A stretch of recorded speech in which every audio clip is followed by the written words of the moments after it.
নমস্কার বন্ধুরা, আমি আজকে চলে এসেছি আপনাদের সকলের প্রিয় আর আমারও খুব প্রিয় তালের বড়া রেসিপি নিয়ে। তো আপনাদের কার কার পছন্দের এই তালের বড়া অবশ্যই আমাকে জানাবেন। আমার তো যেদিন করি সেদিনের থেকে পরের দিন খেতে বেশি ভালো লাগে। তো স্টার্ট করছি। প্রথমে আমি তালের বড়া করার জন্য একটা তাল নিয়ে নিয়েছি। এবার তালের ভালোভাবে খোসাটা ছাড়িয়ে নিতে হবে। তালের খোসাটা খুব ভালো করে ছাড়িয়ে নেব, যাতে একটু খোসা না থাকে।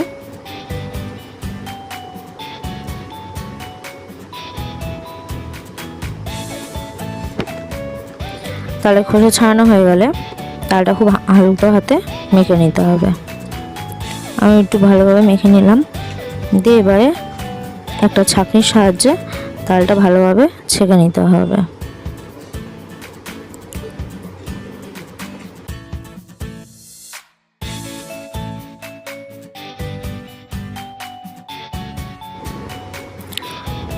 তালটা খুব ভালোভাবে ছাঁকনির সাহায্যে ছেঁকে নিতে হবে। দেখুন আমার ছাঁকা অলমোস্ট শেষ। এবার একটা জালের সাহায্যে তালটা ভালোভাবে পাল্পটা বের করে নেব। আমি এখানে খুব ভালোভাবে তালের পাল্পটা বের করে নিয়েছি। এবার এর মধ্যে দিয়ে দেবো একে একে নুন আর পরিমাণ মতো চিনি, দিয়ে এটা ভালোভাবে ফেটিয়ে নিতে হবে। এটা খুব ভালো করে মিক্স করতে হবে যাতে কোনো দানা দানা ভাব না থাকে আর চিনিটা খুব ভালোভাবে গলে যায়। আমি এখানে খুব ভালোভাবে তালটা মিক্স করে নিচ্ছি যাতে এর মধ্যে কোনো দানা দানা ভাব না থাকে, চিনিটা যাতে খুব ভালোভাবে মিক্সড হয়ে যায়। এবার এর মধ্যে দিয়ে দেবো ময়দা দিয়ে এটা খুব ভালো করে একটা মসৃণভাবে মেখে নেব। আমি খুব ভালোভাবে এটা মেখে নিচ্ছি। এটা খুব পাতলাও করব না, খুব টাইটও করব না, মিডিয়াম করতে হবে, নাহলে বড়াটা খুব ভালোভাবে হবে না।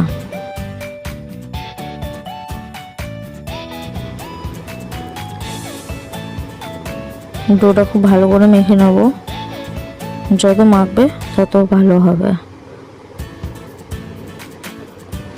আমার ডোটা মাখা হয়ে গেছে, আমি নেক্সটের সাইডে রেখে দিয়েছি। এবার গ্যাসে কড়া বসিয়ে দেবো, তার মধ্যে দিয়ে দেবো কিছু বেশি করেই পরিমাপ মতো তেল দিয়ে দেবো। তেলটা গরম হয়ে গেলে তার মধ্যে একে একে দিয়ে দেবো। তেলটা খুব ভালো করেই গরম করে নিতে হবে, নালটা ভালো হবে না, ভালোভাবে ভাজা হবে না। তেলটা খুব ভালো করে গরম করে নিয়ে তার মধ্যে দিয়ে দিতে হবে গোল গোল করে। দিয়ে তালে বড়াটা খুব ভালোভাবে, খুব লালচে করবো না, একদম সাদা করবো না, মিডিয়াম মতো করে ভালো করে ভেজে নিতে হবে।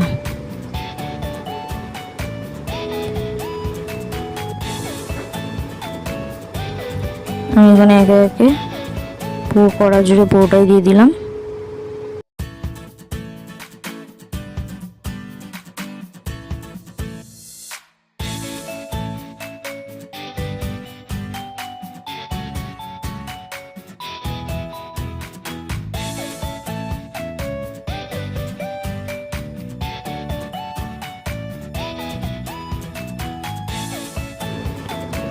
আমার এখানে বড়াগুলো দেওয়া হয়ে গেছে। একটা ছাঁকনির সাহায্যে প্রথমে যেগুলো দিয়েছিলাম সেগুলো ভাজা ভাজা হয়ে গেছে, তাই একটা ছাঁকনির সাহায্যে এগুলো তুলে নিলাম।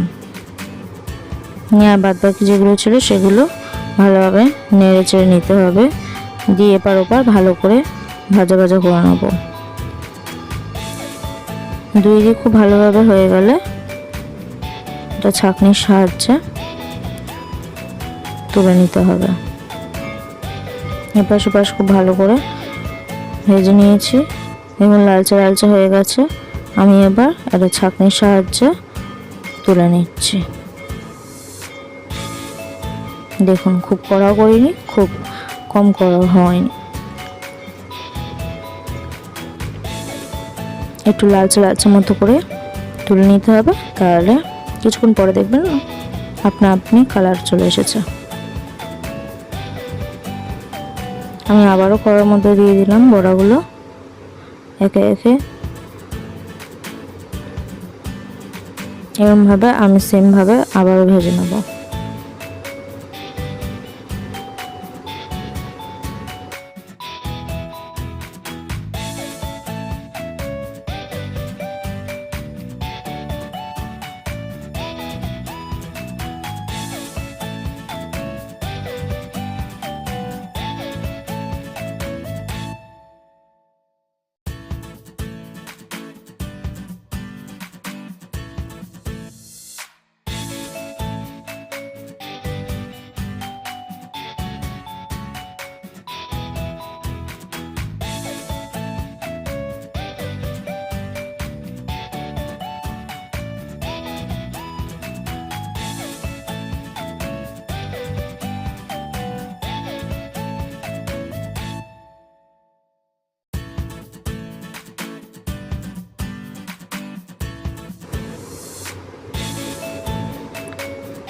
বড়গুলো সব দেওয়া হয়ে গেছে।